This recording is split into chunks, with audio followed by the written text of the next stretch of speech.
Hello दोस्तों, कैसे हो आप सब लोग। तो दोस्तों मैं अभी एकदम मस्त हूँ। स्वागत है आपका तन्नू गुसाई पहाड़ी नौनी के ब्लॉग में। और मेरी ब्लॉगिंग की शुरुआत हो रही है 12:30 बजे से। और दोस्तों हम कुछ दिन पहले गए थे कुमाऊं में घूमने के लिए। हम गए थे श्रीनगर के रास्ते और ये बीच में पड़ता है ग्वालदम। एक छोटा सा मार्केट था ये और काफ़ी अच्छा व्यू था यहाँ से।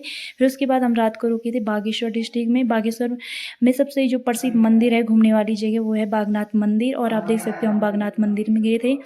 ये मंदिर भगवान शिव जी के लिए बहुत प्रसिद्ध है और यहाँ पे भगवान शिव की एक छोटी सी मूर्ति भी थी। ये मंदिर गोमती और सरयू नदी के संगम पर स्थित है।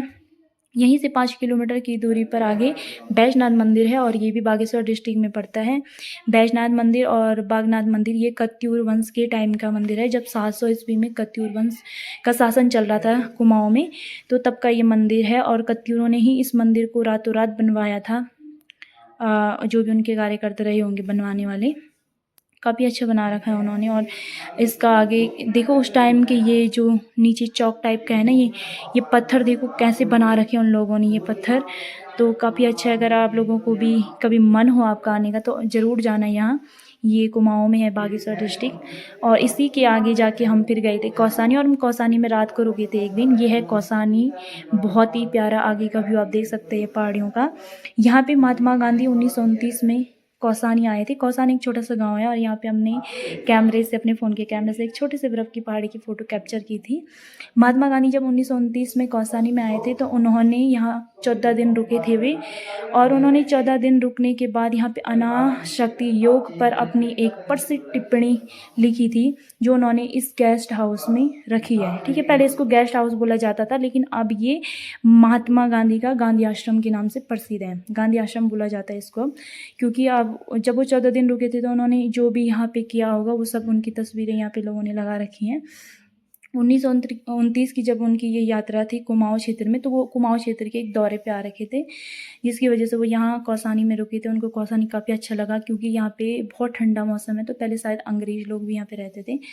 जब वो यहाँ पे आए थे तो स्वतंत्रता संग्राम सेनानी में योगदान देने वाले या कौसानी में अपने प्रवास के दौरान गांधी जी ने स्वतंत्रता संग्राम के लिए लोगों को प्रेरित किया था यहाँ पे। और स्वदेशी आत्मशुद्धि, खादी, खादी बोले तो जो वस्त्र वगैरह होते, कताई बुनाई वगैरह, उसका प्रचार किया था समाज में। और समाज में व्यापित कुरीतियों को त्यागने पर उन्होंने काफ़ी जोर दिया था। आगे आप देख सकते हो ये कौसानी से आगे सीधा डायरेक्ट गांधी आश्रम से आगे दिखता है ये व्यू। और इसी को महात्मा गांधी ने भारत का स्विट्जरलैंड कहा था।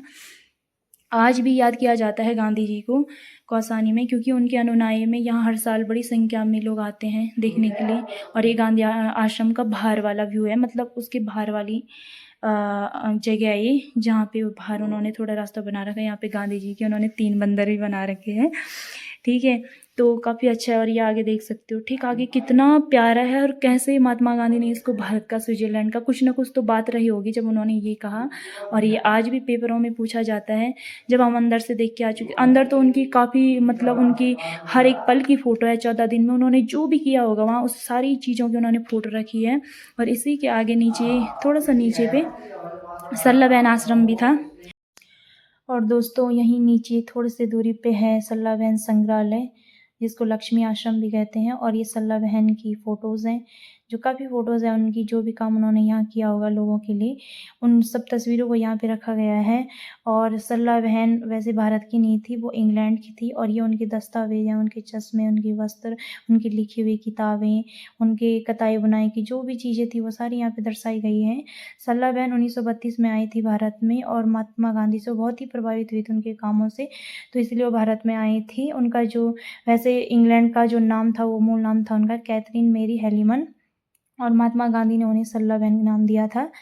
फिर उसके बाद 1946 में उन्होंने कौसानी में लक्ष्मी आश्रम, जिसको सरला बहन संग्रहालय भी बोला जाता था, उसकी स्थापना की। और यहाँ की बालिकाओं को शिक्षा देना शुरू किया, शिक्षा प्रदान करना शुरू किया 1947 में।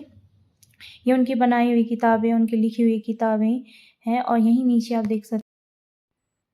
तो दोस्तों ये है सुमित्रा नंदन पंत जी की एक छोटी सी प्रतिमा। और ये उनका अपना घर है, पैतृक गांव है उनका ये अपना, जहाँ उनका बचपन बीता है, उनका जन्मस्थली है ये भूमि। और यहाँ पे हम उनकी प्रतिमा के साथ थोड़ा सा फ़ोटोशूट कर रहे थे, मेरे हस्बैंड और मैं।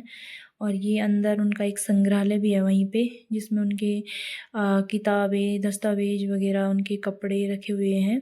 ये उनको ज्ञानपीठ पुरस्कार मिला था 1968 में।